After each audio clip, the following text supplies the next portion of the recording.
본 방송에서 제공하는 투자 정보는 투자 판단에 대한 조언입니다. 방송에서 제공하는 주식의 가치, 가격 상승 및 가격 하락에 대해서는 방송사에서 보장하지 않습니다. 시청자 여러분 안녕하십니까. 오늘장 내일장 일부 출발하도록 하겠습니다. 서정덕입니다. 오늘도 올라줍니다. 그리고 키 맞추기 장세가 지금 묘하게 연출이 되고 있는 상황인데요. 어제보다 좀 상대적으로 반대로 또 움직이는 상황입니다. 어제 덜 올랐던 코스닥의 상승폭이 지금 1% 가까이 올라왔고요. 어제 잘 올라가던 코스피 같은 경우에는 조금 덜 오르는 모습입니다. 양시장 모두 기분 좋게 빨간불을 역시나 가져가지고 있고요. 일단은 미중 간의 무역 분쟁이 진행 중인데 G20 정상회담 이제 얼마 남지 않았습니다. 이곳에서 양국 간의 G2 간의 정상이 만날 것이다라는 지금 관측들이 나오고 있고요. 트럼프 대통령 같은 경우에는 노골적으로 시진핑 주석과 만나야 한다. 만나지 않는다면 관세를 25%까지 그냥 올려버리겠다라고 으름장을 놓고 있는 상황입니다. 일단 만날 수밖에 없게 상황이 만들어지고 있고요. 대전제가 하나가 더 있습니다. 미국의 금리 인하 요구가 거세지고 있는 상황입니다. 트럼프 대통령 역시 다시 한번 연준의 금리 인하를 압박하는 모습입니다. 물론 독립된 기구의 대통령이 금리 인하 압박을 하는 것이 올바른 모습은 아니어 보이지만 일단 현재까지는 그런 상황입니다. 그러다 보니 시장은 여전히 저점을 다지는 모습이고요.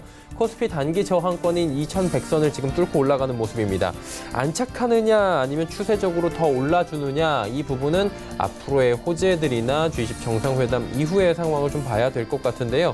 거래소 지금 전체적으로 혼조세 보이는 가운데 전체적으로는 상승을 소폭씩 가져가고 있는 흐름입니다. 그리고 하락하다가 상승 전환한 종목들도 지금 많이 보이고 있습니다. 코스닥 같은 경우에는 그동안에 많이 내려왔던 반등이 잘 나오지 않고 있었던 제약바이오 업종들이 오늘 일제히 올라오면서 시총 상위주의 대다수가 포진해 있기 때문에 코스닥의 지금 지수 자체가 반등이 나오고 있습니다. 일단 정리하자면 6월 시장 분위기는 아직까지 괜찮습니다.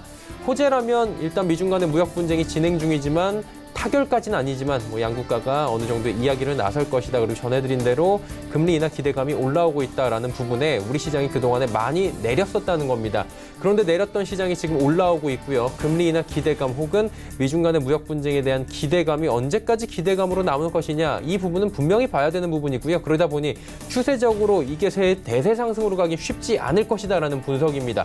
자, 그렇다면 현 시장에서 어떤 부분들을 봐야 하는지 오늘장 내일장 일부 함께 하시면서 면밀하게 점검해 보시면 좋을 것 같습니다. 헤드라인 뉴스부터 전해드립니다. 도널드 트럼프 미국 대통령과 시진핑 중국 국가주석의 만남 가능성이 언급이 됐습니다. 홍콩의 사우스차이나 모닝포스트 신문은 이같이 보도하고 이번에 회동이 이루어진다면 미중 정상이 무역전쟁의 휴전에 합의했던 지난해 12월 아르헨티나 정상회담의 재현이 될 것이라고 덧붙였습니다. 지난달 한국 조선업 수주 실적이 석 달 만에 중국을 제치고 1위를 회복했습니다.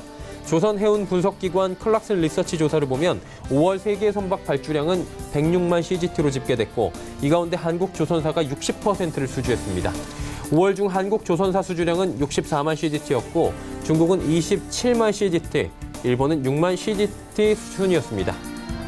개성공단에 생산시설을 둔 중소기업 대표들이 공단 재개 필요성을 설득하기 위해 현지 시간으로 10일 워싱턴을 방문했습니다. 이들 대표단은 개성공단 설명회에서 개성공단에 대한 제재 면제가 북한의 경제 발전을 유도하고 비핵화를 통해 국제사회 일원으로 편입시킬 수 있다는 점 등을 설득할 예정입니다. 지난해부터 잇따른 ESS, 즉 에너지 저장 장치 화재는 설치 부주의 등 복합적인 원인에 따른 것으로 제품 자체의 결함은 아니라는 조사 결과가 나왔습니다. 민관합동 ESS 화재사고 원인조사위원회는 배터리 보호 시스템과 운영 환경 관리 미흡, 그리고 통합 제어, 보호 체계 미흡과 설치 부주의 등 4가지 원인이 복합적으로 작용해 화재가 일어났다고 발표했고 특히 제조 결함에 의한 화재 발생 가능성에는 선을 그었습니다. 증시 흐름 이어갑니다. 자, 보시다시피 2100선 위에서 지금 계속해서 움직입니다. 안착하는 모습 오늘 포착이 되고요. 2109포인트대까지 올라와 줍니다. 코스피도 오후 들어서 계속해서 상승 흐름 소폭씩 더 가져가는데 하루간의 흐름 정리해 보도록 하겠습니다. 자, 보시는 바와 같이 2100선 아래에서 출발을 해서 2109포인트대까지 조금씩 그래프상으로 보면은 3포인트씩 조정이 나오고 있긴 한데 장중에 내렸다가 다시 올라가고 내렸다 다시 올라가는 계단식 상승이 현재 이루어지고 있습니다. 수급 주체 확인해 보시면 쌍끌이 매수 오늘 들어옵니다. 기관 외국인의 쌍끌이 매수고요. 기관이 1,366억 원, 외국인 144억 원 매수합니다. 어제와 동일한 수급인데 외국인의 매수 물량이 좀 줄어들었고요. 개인은 오늘도 팝니다. 연기금 1,070억 원이나 사고요. 자, 이번엔 시총 상위주들입니다. 전기 전자업종 오늘도 잘 달립니다. 뭐 소폭식이지만 상승 흐름 가져가고요. 현대차 하루 쉬어가고 셀트리온 올라갑니다. 다음 살펴볼까요? 6위부터 10위 종목들인데 일단 LG화학, 신한지주, 현대모비스, 포스코, SK텔레콤까지 5종목 모두 소폭식 올라가거나 보합권이고요.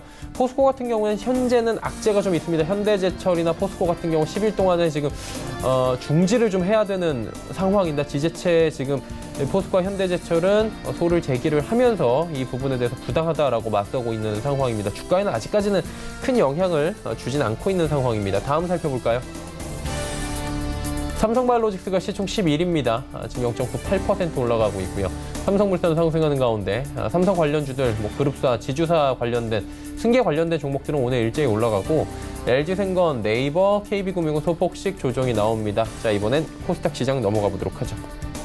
727.82, 1% 가까운 상승이 올라오고 있습니다.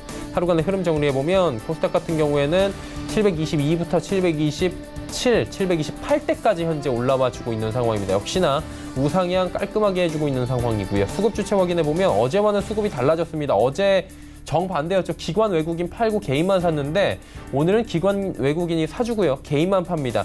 기관 주체 가운데선 금융투자와 연기금이 주로 사주고 있다라고 보시면 될 것 같습니다. 시총 상위주들 전해드린 대로 오늘은 제약바이오 업종들이 일제히 반등이 좀 나옵니다. 신라젠, 헬릭스메스, HLB, 셀트리온 헬스케어까지 4종목 모두 올라가고요. CJNM, 엔터주들은 오늘 잠시 주춤합니다. 다음 살펴보도록 하죠. 6위부터 10위 종목들. 일단 펄어비스 어제 급등했는데 오늘은 또 어느 정도 되돌림 나오고요. 유일하게 지금 어렵죠. 스튜디오 드래곤 1.52% 빠지는데 65,000원대까지 밀렸던 주가가 지난주에 좀 회복을 하나 했는데 어제 이어서 오늘도 스튜디오 드래곤은 조정이 나옵니다. 메디톡스, 셀트리온 제약, 슈젤, 제약바이오 업종들은 일제히 또 상승 흐름 가져가고요. 11위부터 15위 종목들 살펴봅니다. SK머티리얼즈, ABL바이오, 그리고 파라다이스, SFA 올라가는 가운데 5G 관련주들이 그동안에 급등한 부분에 대해서 조정이 나오다가 다시 반등하나 싶었는데 오늘 또 조정이 나옵니다. 대장주 KMW가 4%대의 급락이 현재 펼쳐지고 있는 상황입니다. 원달러 환율 짚어봅니다. 원달러 환율 오늘 조정 나오네요. 어제 올라갔던 부분 그대로 돌립니다. 1180원 40전에 거래되면서 1180원 장중에 이탈되기도 했습니다. 금일 본 방송에서 제공해드리는 정보는 투자 판단에 대한 조언일 뿐입니다. 해당 주식의 가치와 수익률을 보장해드리지 않는다는 점 참고해 주시길 바랍니다. 시장 이슈 정리합니다. 유한타증권 메가센터 분당점의 백인범 대리입니다. 안녕하십니까, 대리님? 네, 안녕하십니까? 예, 오늘 시장 또 오르고 있거든요. 어떤 이슈로 또 잘 달리고 있는지 하나하나 짚어주시겠습니까? 네, 아무래도 오늘 시장 큰 틀에서 본다면 미중 무역 협상에 대한 이런 긍정적인 소식이 좀 전해지면서 양 시장 모두 좀 상승 요인으로 작용하고 있는 모습입니다. 일단 수급 주체적으로 봤을 때는 비록 외국인 매물 좀 소폭 출회되고 있긴 하지만 오늘 시장 기관이 매수를 주도하면서 상승을 좀 주도했다라는 점이 양 시장 모두 특징적이다라고 보시면 될 것 같은데요. 일단 아무래도 지수 상승상으로 봤을 때 코스피 대비해서 코스닥 시장의 이런 상승세가 두드러진 요인은 시총 상위 종목군들, 바이오와 IT 업종 중심으로 시장이 반등이 나오면서 상대적으로 코스닥 시장의 상승세가 좀 크다라는 점에서 봤을 때 코스닥 시장 그간의 주가가 부진했던 바이오 섹터가 좀 반등한 측면이 좀 포착이 되고 있고요. 하지만 반면에 그간 상승을 주도하던 5G 통신 장비주들은 일부 하락 조정을 맞는 측면이 좀 특징적이다 보시면 될 것 같습니다. 일단 오늘 시장에서도 클라우드 서비스 업체들에 있어서도 계속 관심을 기울이시면 좋을 것 같은데요. 일단 관련주들 주가 흐름 지난주에 이어 이번 주도 계속적으로 긍정적인 흐름이 연출이 된다라는 점에서 클라우드 서비스 관련주들에 대한 관심은 계속 지속해야 된다라는 점을 오늘 시장에서도 보여주고 있는 모습입니다. 일단 뭐 수요 자체가 뭐 향후에 인공지능이라든가 빅데이터 분석 등 이러한 신사업 부분의 성장세까지 기대가 된다라는 점에서 일단 클라우드 서비스 업체들에 대한 관심은 계속적으로 가져봐야 된다라고 생각을 하고 있고요. 일단 국내 상장 종목 세 종목만 보자라고 그전에도 말씀을 드렸지만 일단 오늘 삼성 SDS, 더존비존, KINX 이 세 가지 종목 계속적으로 추이가 좋은 모습입니다. 오늘 시장에서는 그동안에 좀 삼성 SDS가 상승폭을 좀 키우면서 하방 경직성을 다진 이후에 상승폭 좀 다지는 모습이 좀 눈에 띄는 모습이고요. 더존비존 같은 경우에도 뭐 52주 신고가 경신하면서 계속적인 좋은 흐름을 보여주고 있기 때문에 이들 세 종목들 계속 관심 있게 지켜보자라는 말씀 드리겠습니다. 네, 종목들까지 짚어주셨는데 자, 이 외에도 저희가 시장에서 더 볼만한 이슈들 분명히 있을 것 같은데요. 일단 오늘 상승 시장이긴 하지만 예. 뭐 역시나 철강 업종도 오늘 소폭 상승이 나오긴 하지만 결론적으로는 철강 업종은 좀 보수적 관점으로 좀 보시자라는 말씀 드리고 싶습니다. 일단 현 시점에서는 추가 하락도 그리고 추가 상승도 제약되는 좀 답답한 상황이 지속될 가능성이 높다라는 점에서 일단 최근 차트가 좀 하방 경직성을 다진 이후에 반등이 보인다 하더라도 그 기대치는 생각보다 높지 않을 것이다라는 전망에 철강 업종에 있어서는 조금 보수적인 관점을 두시는 것이 좋지 않을까 생각을 하고 있고요. 일단 기존 보유자 같은 경우에는 대안 종목군을 찾는 전략을 그리고 신규 매수를 고민한 입장에서는 좀 다른 쪽으로 관심을 두신 전략이 바람직하지 않을까라고 생각하고 있습니다. 일단 철강 업종 노이즈는 크게 작용하고 있지는 않지만 일단 국내 이슈 좀 발목을 잡고 있다 보시면 될 것 같은데요. 일단 지자체들이 일단 철강업체들에 있어서 환경규제 위반 등을 이유로 이 10일간 고루 조업 정지 처분을 내린 점이 좀 눈에 띕니다. 아무래도 이러한 처분에 맞서서 철강업체들 법적 대응을 통해서 타개해 나가겠다는 입장이긴 하지만 일단 이를 종합해서 본다면 당장의 이런 고루 중단 이슈로 간단하기보다는 이러한 노이즈가 장기화될 여지가 있다라는 점에서 일단 철강업종에 따른 투자 심리에는 딱히 좋을 건 없다라는 점을 염두하시면 좋을 것 같고요. 그리고 미국의 이런 관세부가 최종 결정 역시도 일단은 예전 이런 관세에 따른 최종 결정이긴 하지만 일단 업종을 둘러싼 이런 노이즈들은 일단 계속적으로 수익이 좀 나기에는 조금은 당분간은 힘든 여지가 있다라는 점을 좀 유의하시면 좋겠습니다. 일단 결론적으로는 철강업종 밸류에이션 매력은 당연히 있긴 하지만 수익률 관점으로는 상대 업종에 있어서는 매력도가 떨어지기 때문에 일단 보수적인 관점에서 바라보자라는 말씀 드리겠습니다. 자, 종합적으로 봤을 때 이제 시장 전략 궁금합니다. 오늘 남은 시간이나 내일은 시장 전략 어떻게 가져갈까요? 네, 일단 계속적으로 종목 장세 이어질 것이다라고 가정하시고 대응하신 것이 바람직하지 않을까라고 생각을 하고 있고요. 일단 오늘 시장 지수 반등이 나오고 있긴 하지만 약간은 키 맞추기식의 반등이 좀 나오는 점에서 일단 종목 장세로의 계속적으로 이어질 것이다라는 전망을 해볼 수가 있을 것 같습니다. 일단 오늘은 외국인이 좀 매도로 돌아서긴 했지만 일단 우선 지난주 외국인 매수세가 유입된 점 등과 더불어서 일단 향후 외국인 매수세가 재유입된다고 가정한다 하더라도 여전히 종목 장세가 이어질 것이다라는 전망 해볼 수가 있을 것 같은데요. 일단 지난주 외국인 투자자가 코스닥 시장에 순매수 좀 5주 만에 가담했습니다. 하지만 일단 외국인들의 주요 순매수 종목군들이 대부분 52주 신고가를 달성했던 점 등이 눈에 띈다라는 점에서 신고가를 기록하는 종목군들에 대한 시장의 관심이 이어질 것이다라는 점을 추론해 볼 수가 있을 것 같고요.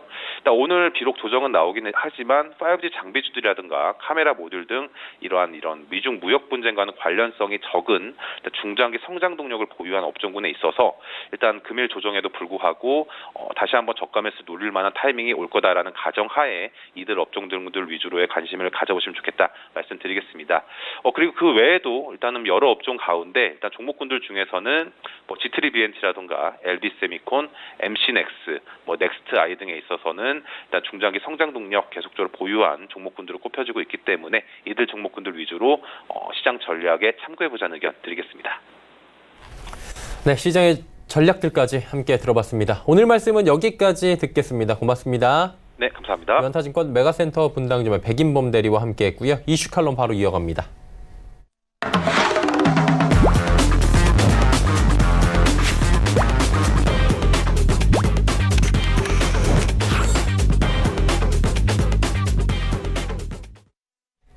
이슈 칼럼 이어가도록 하겠습니다. 미중산업경제연구소 조용찬 소장과 함께합니다. 소장님 안녕하세요. 예, 안녕하십니까. 미국 증시가 3주 연속 하락을 하다가 지난주에 반등에 성공을 했고요. 이번 주에도 좋은 흐름 계속 가져가는 모습입니다. 일단은 상승 분위기 좀 가져갈 것 같은데 경제 지표들 좀 봐야 될 것 같아요. 어떻습니까, 지금 분위기는? 네, 아무래도 주 후반으로 갈수록 경제 지표는 더 좋아질 것으로 예상이 됩니다. 수요일 날 오후 9시 30분에 발표되는 5월 소비자 물가 지수 같은 경우에는 전년 대비 플러스 1.9%로 예상이 되고요. 코어 물가 지수 같은 경우에도 플러스 2.1%로 4월과 비슷하거나 약간 밑돌 것으로 보여집니다. 그런 측면에서 보면은 6월 달에 조기 금리 인하 가능성은 조금 수그러들 것으로 보여지는데요. 이 때문에 달러 매도, 엔이나 원화와 관련된 매수세가 좀 유입될 가능성이 있다는 점에 우리나라 증시에도 호재가 될 것으로 보여집니다. 금요일 날은 주요 지표들이 발표되는데요. 우선 오후 9시 30분에 발표되는 5월 소매 판매 같은 경우에는 전월 대비 플러스 0.6%로 4월달 마이너스에서 플러스로 돌아설 것으로 보여집니다. 또한 그 코어 소매 판매 같은 경우에도 플러스가 예상이 되는데요. 여전히 미국 경제 같은 경우에는 고용, 소득 증가에다가 주식, 부동산 시장 같은 자산 가격도 올라가기 때문에 왕성한 개인 소비가 2분기 미국의 GDP 성장률을 계속 높은 수준으로 유지시킨다는 점에서는 주반에는 달러 매수 그리고 주식 매수의 재료가 되지 않을까 보여집니다. 금요일 날엔 오후 10시 15분에는 5월 광공 생산이 발표되는데요. 예상은 전월 대비 플러스 0.2%로 4월이 마이너스 0.5%인 점을 비교해 보면 상당히 좀 개선이 될 것으로 보여집니다. 아무래도 재질이라든지 기타 내구재, 가공 금속을 중심으로 해서는 가동률이 80%를 상회할 정도로 상당히 좋은데요. 이런 제조업의 생산에 그 수년에 힘입어서 여러 가지 지표들도 앞으로 좋아지지 않을까 생각이 됩니다. 자, 이제 지표 얘기 들어봤고요. 이번 주 지나고 나면 G20 정상회담이 펼쳐지는 오사카 쪽으로 이제 모든 관심이 쏠릴 예정일 겁니다. 아무래도 미중 간의 무역 분쟁 얘기도 당연히 나올 거고요. 여러 가지 핵심 주제가 있을 텐데 여기서 어떤 이야기가 주로 나올까요? 네, 이번에 G20 정상회담에서는 아무래도 미국과 중국 간에 서로 각을 세운 그 쟁탈전이 치열할 것으로 보여지는데요. 우선 중국 같은 경우에는 경상수지 불균형 문제를 다자간 틀에서 논의하자는 쪽으로 가닥을 잡을 가능성이 크다는 점에서는 G20 시작회의 전부터 미중 간에는 총성 없는 전쟁이 진행되지 않을까 보여집니다. 또한 미국 같은 경우에는 중국을 겨냥해서 질 높은 인프라 투자와 관련된 국제적인 틀을 만들자고 이야기할 것으로 보여지고요. 이에도 데이터 거래 국제 규칙이라든지 WTO 개혁과 같은 또 미국이 중국을 압박하는 여러 가지 카드들이 좀 나올 것으로 보여집니다. 이 때문에 현재 G20 정상회담과 관련해서는 서로가 밀고 당기는 그 신경전이 펼쳐질 것으로 보여지는데요. 하지만 미국 쪽의 우세가 좀 점쳐지기 때문에 과연 G20 정상회담에서 시진핑 국가 주석이 나올지는 아직은 좀 미지수고요. 또 그런 측면에서 G20 정상회담에 그 양국 정상이 머리를 맞대고 악수를 하면서 멕시코처럼 무역 합의를 이룰지도 현재 불투명한 상황이 되지 않을까 보여집니다. 네, 그럼에도 불구하고 이 G20 정상회담에서 G2 간의 정상회담에 대한 가능성을 지금 높게 점치고 있는 언론 매체들도 지금 나오고 있는 상황입니다. 일단 좀 만날지 궁금하고요. 이 두 정상이 여기서 아르헨티나 때처럼 좀 잠정 연장이라도 좀 하면 좋을 것 같은데 어떻게 보십니까? 네, 지금 미중 간의 입장차가 워낙 큽니다. 최소 한 달 전에는 장관급이나 실무자들이 만나서 회의에서 다뤄질 의제나 그리고 의전, 공동 합의문에 대한 조정이 들어가야 되는데요. 아직 장관급 회담 일정이 잡히지 않았기 때문에 시간이 갈수록 정상회담이 불발될 가능성이 상당히 높아지는 그런 모습입니다. 중국 같은 경우에는 백서를 통해서 미국의 벌칙 규정을 주권 침해라고 반발하고 있고요. 또 미국 입장에서는 중국이 주권을 위협하는 내용과 관련된 사항은 전혀 없기 때문에 무조건 현재 폭넓은 의미에서 무역 합의를 수용하라고 지금 압박하는 그런 모습입니다. 만약 정상회담이 불발이 된다면은 공장이 시장을 이길 수 없다는 걸 보여주기 위해서라도 미국 같은 경우에는 나머지 3천억 달러의 중국 수입 제품에 25% 관세를 바로 부과할 것으로 보여지고요. 이외에도 국제 긴급 경제 권한법에 의해서 중국 개인이나 기업이 대미 투자를 규제한다든지 중국 기업과의 달러 거래 금지뿐만 아니라 미국 내 자산 동결과 같은 강력한 국방 권한법과 관련된 다양한 카드가 나올 것으로 보여진다는 점에서 앞으로 중국도 미국에 대한 여러 가지 압박 카드를 내놓지 않을까 보여집니다.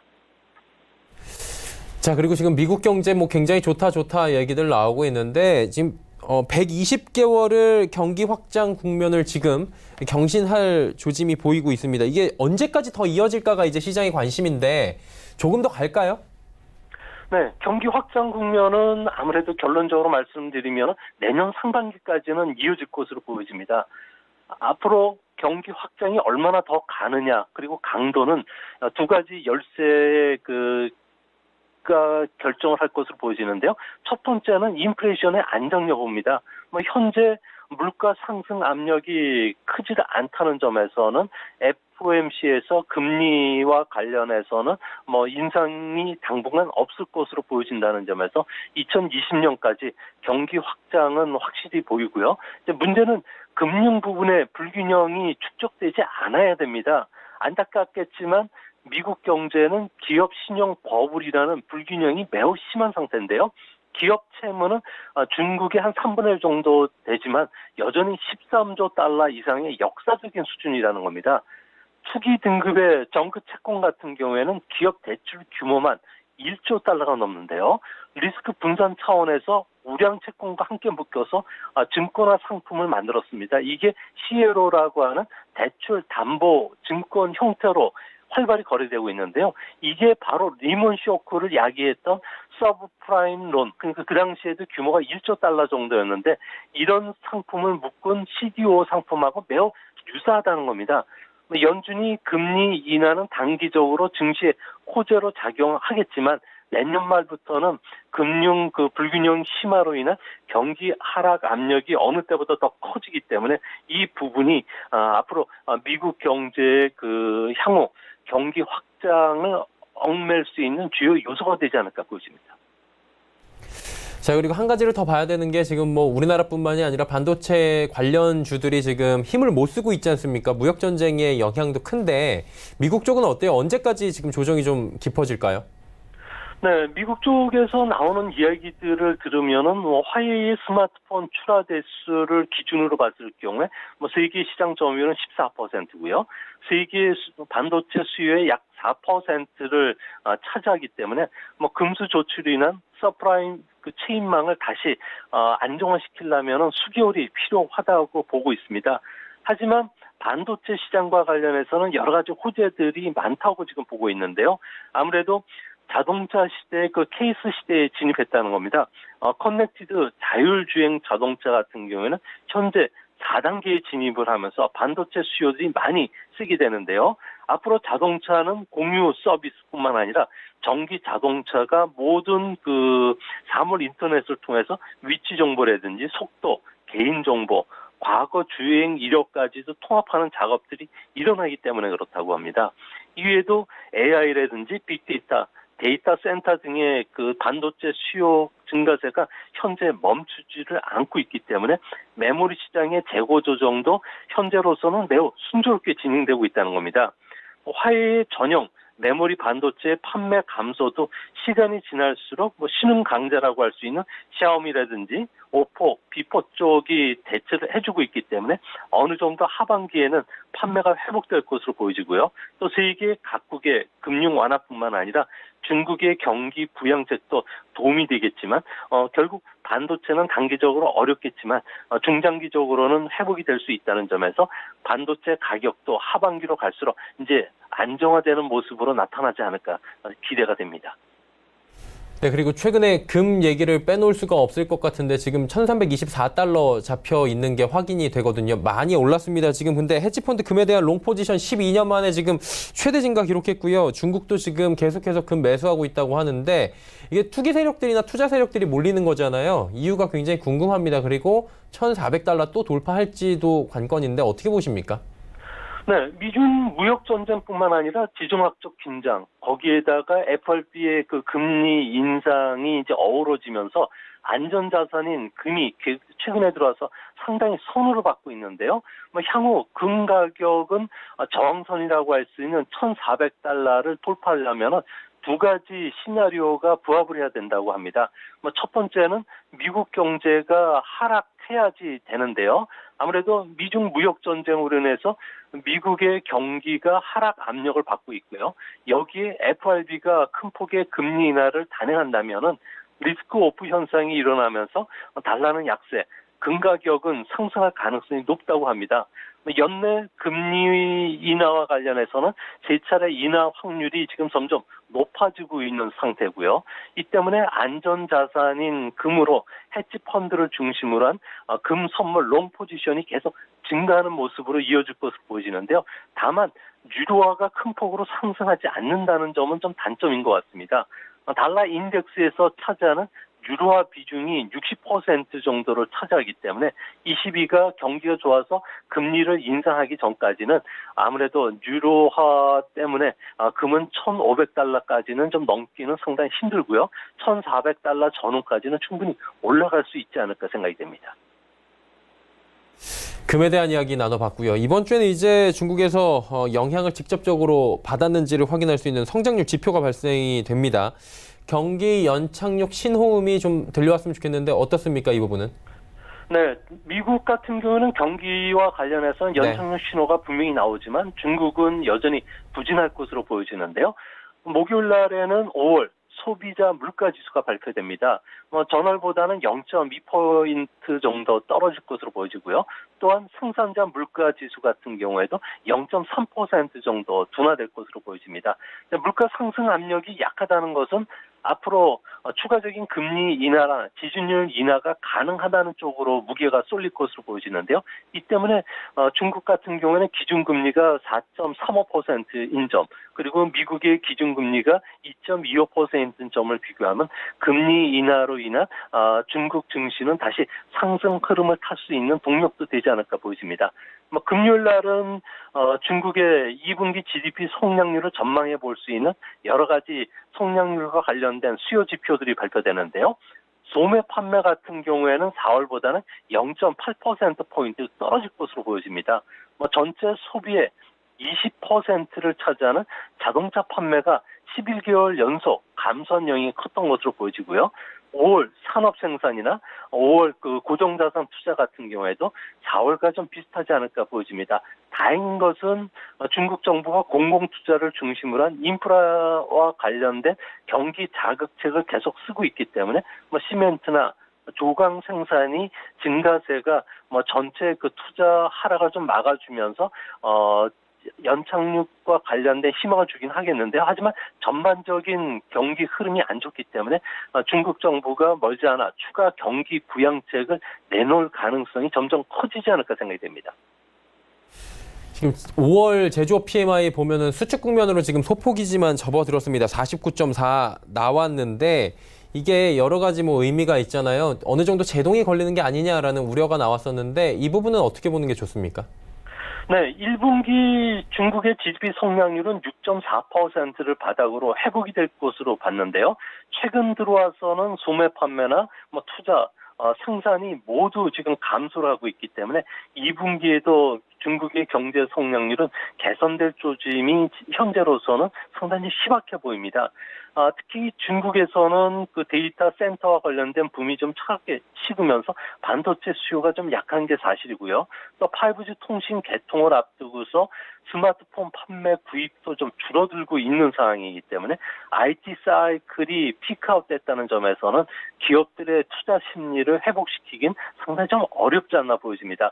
2020년까지 중국의 성장률을 전망해 보면은 하반기 무역 합의라는 낙관적인 시나리오 상에서는 6.3% 전후 그리고 내년에도 6.2% 전후의 연착륙이 가능하겠지만 아무래도 미중 무역 전쟁이 격화되는 시나리오가 사실화된다면은 IT 사이클과 관련된 경기 불황이 좀 더 길어지면서 주가 하락, 자동차 소비 부진으로 인해서 6% 이하의 경기 침체가 찾아올 수 있다는 점에서 중국 경제와 관련해서 조금 더 관망하실 필요가 있지 않나 보여집니다. 네, 그리고 이제 무역 협상에 지금 장기화가 되면서 중국이 이른바 사드식 보복이 이어지고 있다. 미국 쪽으로 유화까지 말하라. 우리나라에도 SK나 하이닉스에 줄 서라. 이런 얘기들 나오고 있는데 이게 사드식 보복이 시작이 된 거라고 봐야 되겠죠? 네, 그렇습니다. 지난주까지는 관세 전쟁, 그리고 하이테크 전쟁이 일어났는데 현재는 불똥이 관광이나 교육과 같은 서비스 분야로까지 확대가 되고 있습니다. 중국 정부는 미국 여행자들에게 이례적인 경고까지 내놓고 있고요. 중국 교육부 같은 경우에도 유학 발급에 주의하라고 유학 경계령까지 내놓은 상태입니다. 외형상으로 보면은 무역 협상을 둘러싼 긴장이 높아지고 있기 때문에 중국이 협상을 유리하게 가져가고 싶다는 측면에서 맞대응 카드로 보여지는데요. 하지만 보다 내면적으로 보면은 중국에서 한머니들이 빠르게 이탈하면서 중국의 적정 외환 보유액이라고 평가되는 2조 8천억 달러의 그 경계선까지 빠른 속도로 외환 보유액이 감소할 가능성이 크기 때문에 그렇습니다. 최근에 4, 5월만 하더라도 외국인 투자 같은 경우에는 중국 증시에서 120억 달러가 빠져나갔고요. 또 외국 기업들의 엑소더스 현상도 일어나고 있기 때문에 중국 정부가 여행자들 같은 경우에는 미국에 한 연간 300만 명, 거기에 쓰는 돈이 한 350억 달러, 또 미국 유학생은 37만 명, 또 매년 쓰는 돈이 130억 달러도 아까워서 현재 이런 조치를 내린 것으로 보여지고요. 이 때문에 중국은 개인들의 환전 금액 축소뿐만 아니라 미국 국채 매각, 또 기업들의 해외 부동산 매각뿐만 아니라 기업들이 갖고 있는 해외 유보금도 환수하려는 이런 움직임이 앞으로 나온다는 점에서 중국 위엔화뿐만 아니라 전체 중국에 대한 위엔화의 신용도도 떨어지는 이런 현상으로 나올 가능성도 있다는 점도 투자 시에 염두에 두시기 바랍니다. 네, 오늘 말씀은 여기까지 듣도록 하겠습니다. 고맙습니다. 예, 감사합니다. 미중산업경제연구소 조용찬 소장과 함께했습니다.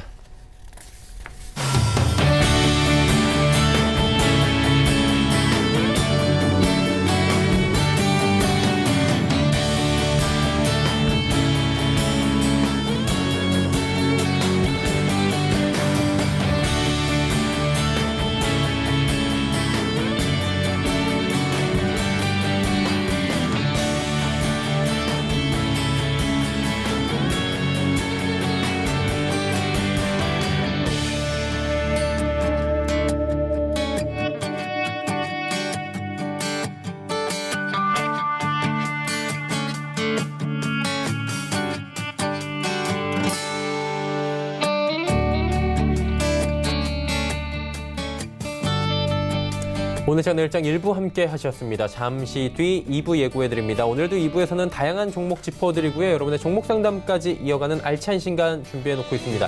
잠시 뒤 2부에 두 분의 전문가와 함께 돌아오도록 하겠습니다. 고맙습니다.